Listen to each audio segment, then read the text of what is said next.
on occasion, a man needs a wingman. It should be more competitive worlds this year than any other year, I think. A lot of my frustrations with the sport and cycling is the travel. You guys shoot out the questions and I'll shoot out an answer. I want some pajamas. Hi, I'm Neil Rogers with Velo News TV, joined today by Dave Zabriskie of Team CSC at Descent Boulder. Dave's a Descent sponsored athlete. We're joined as well by his likeness here behind us. Oh yes, indeed, indeed. Looks about life size. So, Dave, I guess the first question would be, what brings you to Boulder? Visit some old pals, you know, smooth things over with the sponsor, coffee, see interesting people, you know, things like that. I think the real first question actually would be, tell us what inspired the beard. Inspired? I don't know if there was inspiration behind it, but it was really just, my wife, she likes a little bit of scruff, and then just a little became a lot, and she still likes it, and I don't know, I just can't bring myself to shave it. I'm getting more and more attached to it as every day goes by, and I hope I don't have to part with it at Worlds, but I'm going to have to take into consideration, you know, if it will actually cost me a second here or there. Yeah, so there's not much chance we'll see you showing up next season with ZZ Top, beard down to here. I don't know, I showed Bjarne a picture of me once that looked quite similar to how I look now, and he said he'd send me home if he ever saw me like this. So. Speaking of USA Cycling, I mean, and the reason you're in Colorado right now, you're actually down in Colorado Springs doing some altitude training and also some velodrome training, is that right? Yeah, I tried the track. I've been on it 3 times since I've been up here. And yeah, it's a little different than the road. But I think, I don't know, if I practice that, I think I can do it, but I don't know if if it'll fit in time-wise and things like that. But I would like to see, you know, more tracks pop up all over. That would be cool, and then, you know, get the youngsters on it. Yeah. I think it's good for developing cyclists. Now, did you say that was your first time on a velodrome just last week? Yeah, first time. First time on a fixed gear bike? No, I've done fixed gear, but first time, you know, and on the velodrome. I mean, is it fair to say that the 2008 Olympics are part of the reason that you're showing some interest in the track? Oh, with questions like that, Neil, it's surprising that you're not replacing Katie Couric on the Today Show. Yeah, well, you know, it's foresight. I'm looking ahead, you know, a couple of years. It's possible, you know, Dave Zabriskie would like to go to Beijing, as polluted as it is. It's the Olympics. So will we see you then racing track nationals? Will we? I don't know if I can extend my season mentally that far, but it's possible. Anything is possible. And, you know, California is always a lovely place to visit also. What about the World Championships? Obviously, that's the next big race for you, and the altitude training here. Who do you see as some of your rivals at Worlds? Rivals, my teammate Fabian Cancellara. Who else? Miller, he's really excited. And Rogers, obviously. But, yeah. It should be more competitive Worlds this year than any other year, I think. What do you know about the course and maybe whose style suits the best? I know that it's got like 2 really big climbs. It starts out at 480 meters. It's 50 kilometers long. It's in Salzburg. I'm leaving Saturday. The race is Thursday. Let me ask you a little bit about the National Time Trial Championship. Obviously, you took your 2nd win.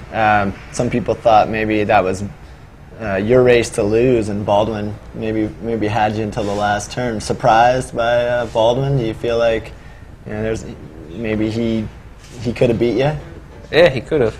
I mean, I think I said it once before. I was having kind of some nerves or not very good feelings that day, but he rode a really fast race, and it's I don't know. I watched the coverage on OLN, and they started a crash timer. I saw that. It would have been close, really close. You've got to be considered one of the favorites for the World Championships, and yet Chris Baldwin was capable of beating you 10 days ago. would it be fair to consider him a favorite at Worlds? We don't really hear his name mentioned along with Cancellara and Rogers. Possibly. Yeah. Maybe with like a dark horse, a sleeper. Yeah. Huh? Sleeper. A little more of the caffeine. Keep this thing going. What about next year? I mean, obviously, it's 2 years now with CSC, going into your third. What kind of goals do you have going into 2007?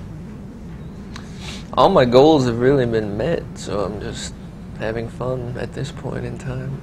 Yeah. Well, what kind of goals might Bjarne Riis have for you for 2007? I don't know.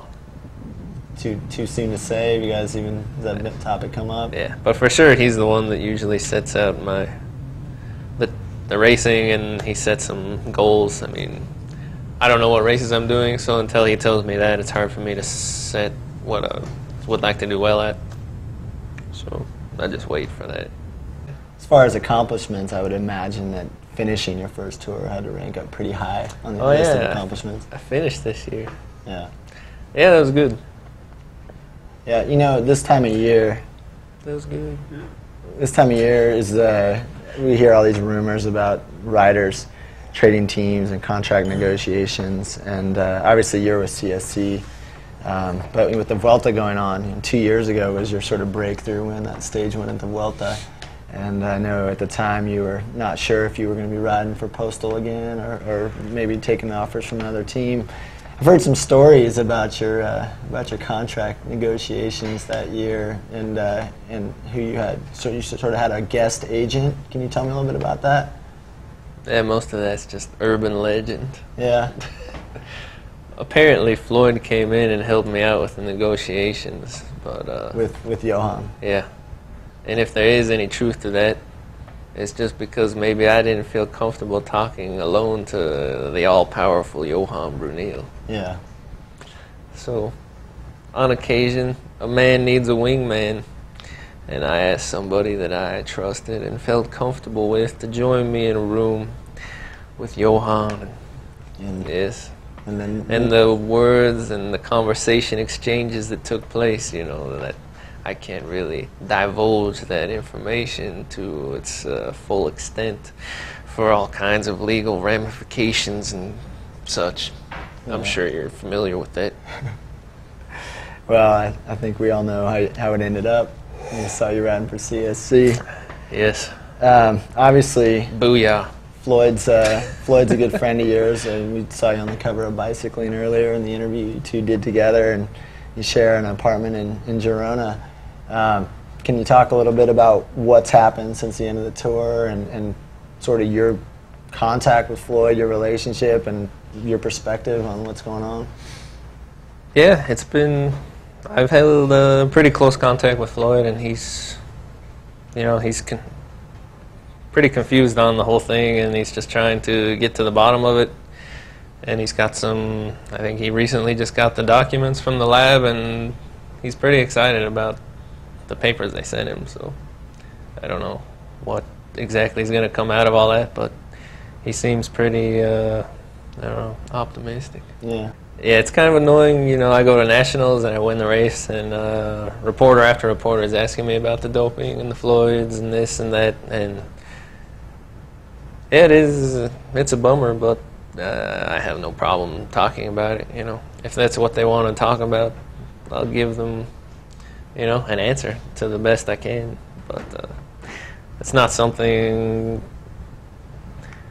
that I like to talk about. It's not something that I'm going to like shy away from. I wish it was non-existent, but unfortunately it's there, and yeah.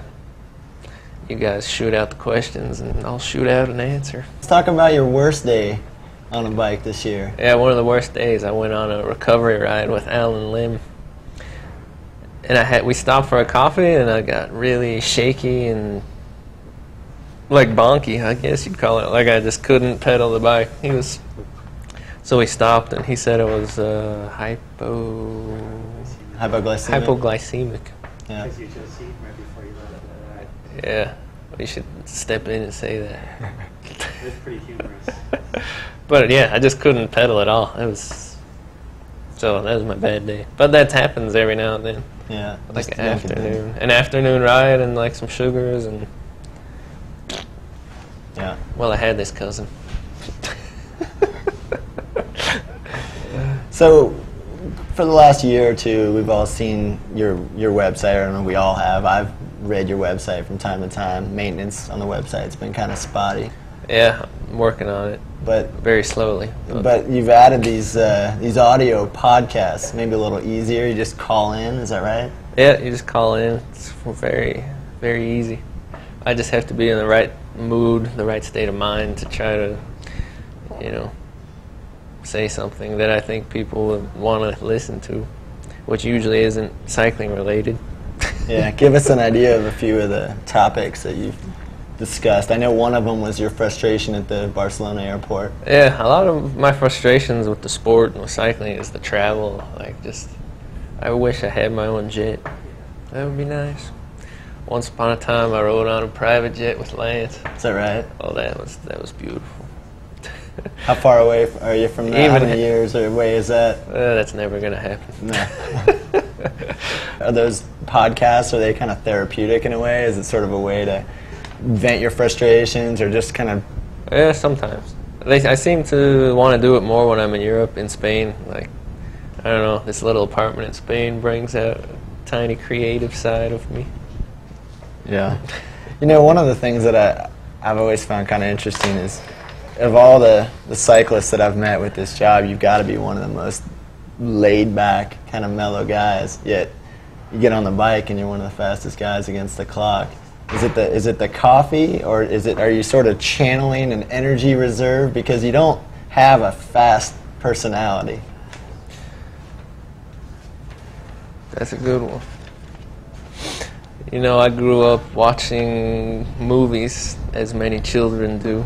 Superhero movies, action movies, and I would go out and try to do these things that these people do in the movies, and I have this a belief that I can achieve these impossible things, like almost superhero things. So I just view myself as, I just really believe that I can